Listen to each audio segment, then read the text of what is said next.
Hello class, Mr. Stone here. The problem I found online today, it's adding radicals. They gave you a couple of examples. They want you to add both of these, okay?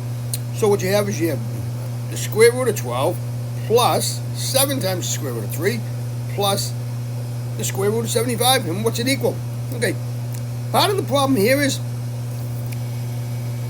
right up the top there, as you can see, I wrote on parts of the radical. See, I'll circle right here. Okay?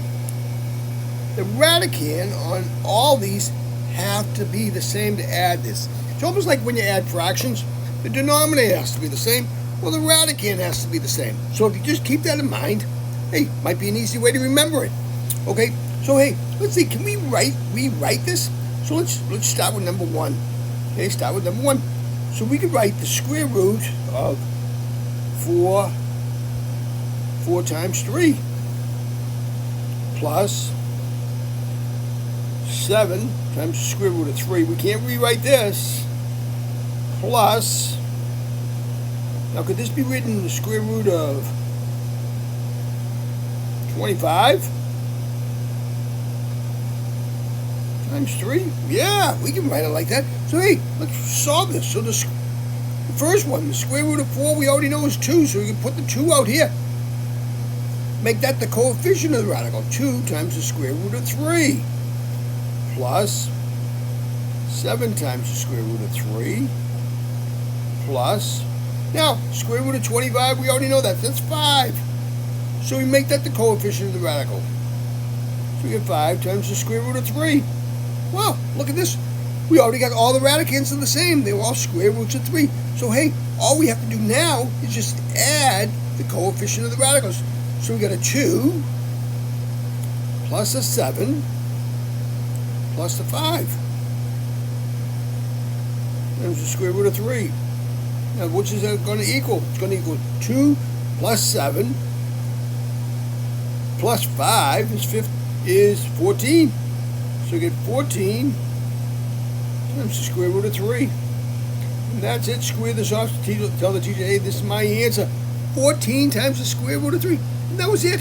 But you see, if you kind of just remember that all the radicands have to be the same, it's just like adding fractions, okay? So hey, let's just move this up a little, okay, and do the next one. I'm going to draw a big line across here, keep this separate. I like to keep things nice and neat, okay, because that way later on, if I finish the test early, I can go back and check this. Hey, did I add 2 plus 7 plus 5 and come up with 14? Yeah, that's what it is, okay? But hey, I might have made a mistake and came up with 15 or 13, who knows? Okay, but if I write nice and neat, I can go back and check it if I get time, okay? So hey, now we're faced with 3 times the square root of 8 plus 2 times the square root of 50. Hey, can we rewrite this? Sure we can. We can write 3, the square root of 4, and times 2, plus 2 to the square root of, I know it's 25. 25 times 2. And hey, can we solve this? Sure we can. We can write 3. Now we got to get, this is going to be times 2 out here. Square root of 2 plus 2 times 5 to the square root of 2. Hey, we're getting all the radicands alike, okay?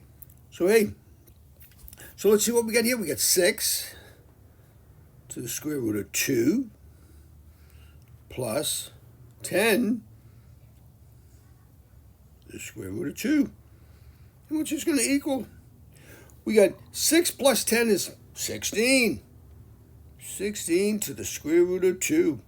And that's my answer, square root off, so the teacher knows, hey, this is my answer. And hey, draw a line in case I had problem number 3.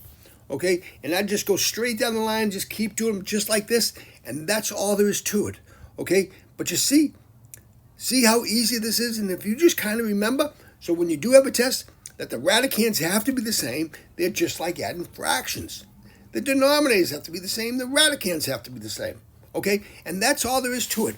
Okay, if you like this video, give me a thumbs up. Subscribe to my YouTube channel because more students will see it if you do, and I'd appreciate it. Okay? Thank you very much, and you have a great day now. Bye-bye.